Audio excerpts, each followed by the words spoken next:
Okay, thank you, Adam. By forever, you mean 1 year, but okay. Yeah, so do you guys know Farina Ristorante? I know, because it's not all locals, there's lots of people coming up from, the south. So anyways, it's like a restaurant inside a hotel. And they keep playing this ad on the radio where they go, come enjoy our fantastic Italian pastas, blah, blah, blah. And then they end with, Farina Ristorante.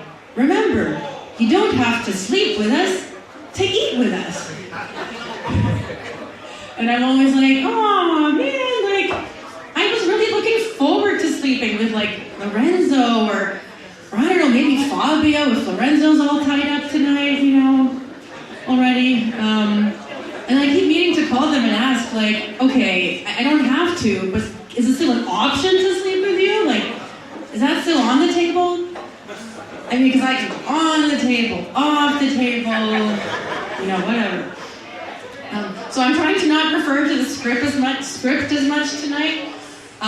You guys can just let me know, if it's not working, just give me some gentle, boo, boo, just to let me know if it's not working. So recently I had this experience. I went to Staples, and I had a question for my husband. And in the past couple of weeks, we've been talking about how it's really hard for me to just reach out, to be the first one to reach out with a hug or just to connect. So I was like, okay, I'm gonna send a text and then I'm gonna end it with I love you.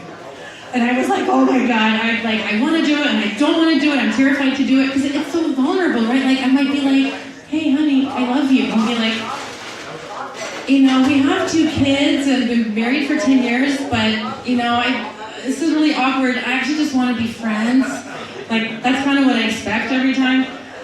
So I just built up the courage. I just typed it in and hit send. And it was so scary that immediately I just started bawling. So I'm just standing in the Staples aisle just crying. And someone comes up behind me, a salesperson, and he's like, excuse me, do you need any help? And he can't see me crying. And then I turn around and I'm there's tears and snot, and I'm like, these are not Staples tears, it's not because I can't find the battery chargers, it's okay. But I was like, but actually, I was looking for the poster board, and he was amazing. He just had that kind of presence. I've seen coaches and therapists that he had this kind of human, loving, gentle, he was like, yeah, sure, it's 7, have a nice day. And I was like, wow, it was so amazing. And then the next week I was feeling a little down again. I was like, hey, maybe I'll just pop into Staples, get some free therapy from Greg. He's awesome. Yeah, so here's another interesting thing that happened with me and my husband. One second.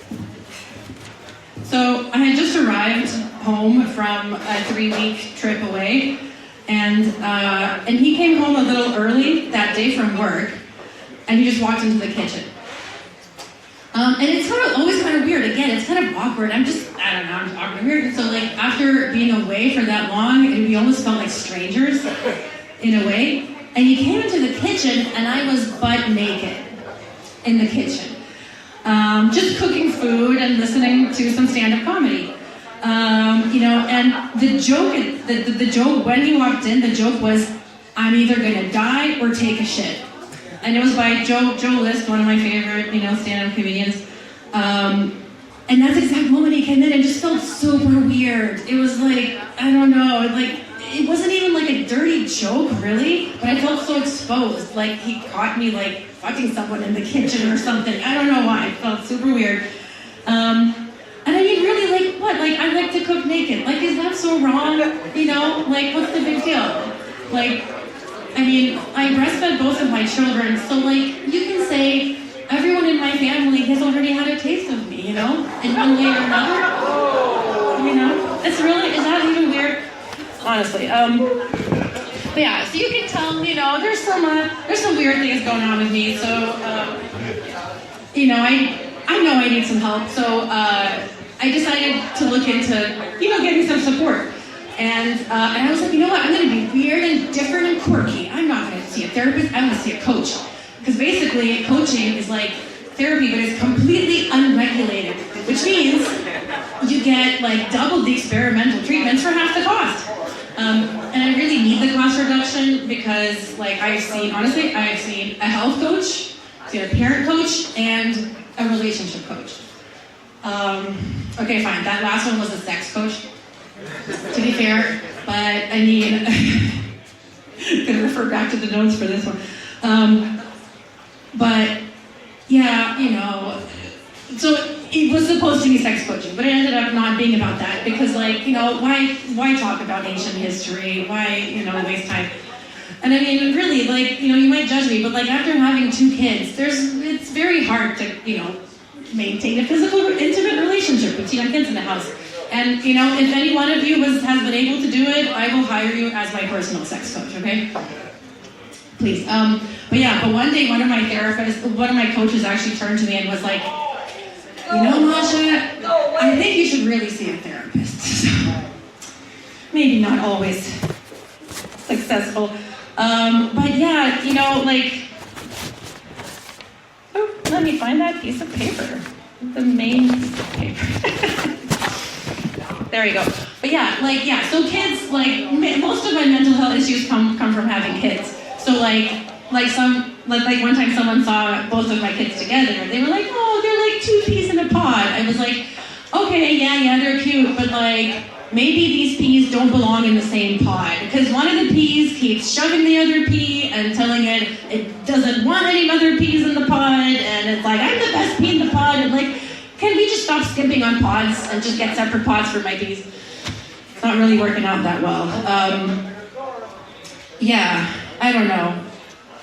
Like, and my kids, so it's like I blame my kids a lot, but honestly I have problems too. So like my son told me around Christmas time, they had a little wish box where you're supposed to write a wish and leave it for your,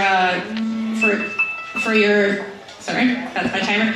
And just like write a wish, like your, you know, most heartfelt wish. And my son, he came home and he told me, he's like, Mommy, I wrote 2 wishes. My first is for Santa to visit me in my house. And my second wish is for Mommy to stop having anger problems. I was like, okay, I'm not really sure which one of those is the bigger fantasy. I don't know. Yeah. Well, anyway, so I'll just end in this. I was going to the bathroom in Sobeys the other day, and because, you know, free bathroom, I say never pass up a free bathroom. And I flushed and I went out, and then this man peeks out from the other washroom. They have like 2 side by side. I know every toilet in town because I pee a lot. And he popped out and he was like, can I have some toilet paper? I was like, well, I don't know, I guess I should just treat him with some human dignity, this like, you know, fellow earth traveler, and just help him wipe his ass, you know? So I went back into the toilet. It's a little weird, but I went back into the washroom, got a big roll, got, you know, 1 butt's worth of toilet paper. Because I mean, you know, if it's a man, you know what they're using it for, right? Like, you know, it's not pretty in there in this washer right now. So I wanted to hang it on the doorknob. I was like, you know, no need to like embarrass him further. So I was like, okay, sir, I'm just gonna hang it on the doorknob and then go. And he like didn't wait for me to walk away. He just opened it right away, like, thank you, and like made eye contact again. And I was like, so weird. And then I was like, you know, like, it's a little gross to be helping him wipe his butt, but you know what? Maybe, really, this is just, like, maybe he just needed some tissue to dry his eyes and blow his nose, because maybe he just texted his wife that he loves her from the Sobeys bathroom. Maybe that's what's happening. Okay, thank you very much.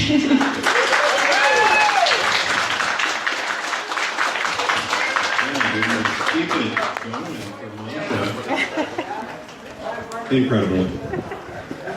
So I was earth traveling and I had to stop for a pee. So I was at a Sobeys bathroom. Do you record yourself? I do, just the audio. I tried to. Jokes that aren't mine. My daughter, she always laughs at my little book. This is my